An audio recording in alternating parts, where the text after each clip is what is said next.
ভিডিওটি দেখবেন এবং ভিডিওটি ভালো লাগলে একটি লাইক করে দিবেন। সর্বপ্রথম ইলাস্ট্রেটর সফটওয়্যারটি ওপেন করবেন এবং একটি নিউ পেজ নেবেন। লোগো ডিজাইন করার জন্য এখান থেকে টুলবার থেকে পলিগন টুল সিলেক্ট করবেন।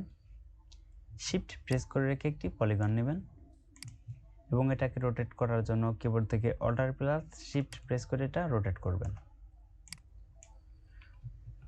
এটার স্ট্রোক নান করে দিবেন এবং ফিল কালারে লাইক এই কালারটি দিয়ে রাখছি, আপনারা যে কোনো একটি কালার দিয়ে নেবেন। এবার এটার কর্নারগুলো রাউন্ড করব। রাউন্ড করার জন্য এটাকে সিলেক্ট করবেন, কিবোর্ড থেকে ডিরেক্ট সিলেকশন টুলটি সিলেক্ট করে এই পয়েন্টগুলো একটু টেনে দিবেন, তাহলে এটা রাউন্ড হবে। রাউন্ড করার পর আরেকটি কপি করতে হবে। কপি করার জন্য কিবোর্ড থেকে অল্টার প্রেস করে এটা ড্র্যাগ করে উপর দিক টানবেন, তাহলে এটা কপি হবে। এবার দুটো একটা সিলেক্ট করবেন, তারপর চলে যাবেন পাথফাইন্ডার অপশনে। এখানে যদি আপনাদের পাথফাইন্ডার অপশন না থাকে, উইন্ডো থেকে পাথফাইন্ডার আসার পর এখান থেকে আইকনটিতে একটি ক্লিক করে দেবেন। এবার এটাকে কপি করবেন। কপি করার জন্য কিবোর্ড থেকে অল্টার প্রেস করে ড্র্যাগ করে এটা উপর টানলেই কপি হবে। এবার আরেকটা কপি করার জন্য কিবোর্ড থেকে কন্ট্রোল ডি অর্থাৎ ডুপ্লিকেট।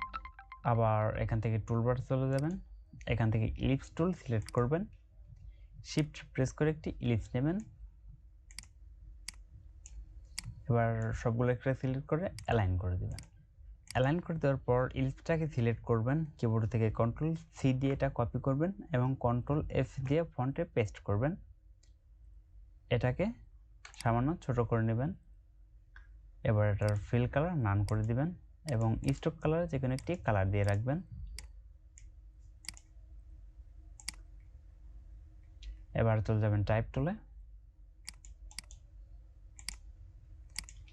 এখানে ক্লিক করে টাইপ করবেন।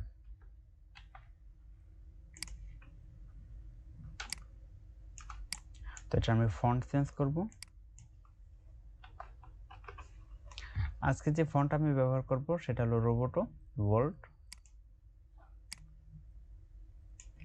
এবার সবগুলোকে সিলেক্ট করে অ্যালাইন করে দিবেন। অ্যালাইন করে নেওয়ার পর সবগুলোকে একটা সিলেক্ট করবেন, অবজেক্ট থেকে এখান থেকে এক্সপ্যান্ড অ্যাপারেন্স করবেন, আবারও অবজেক্টে যাবেন, এখান থেকে এক্সপ্যান্ড করবেন।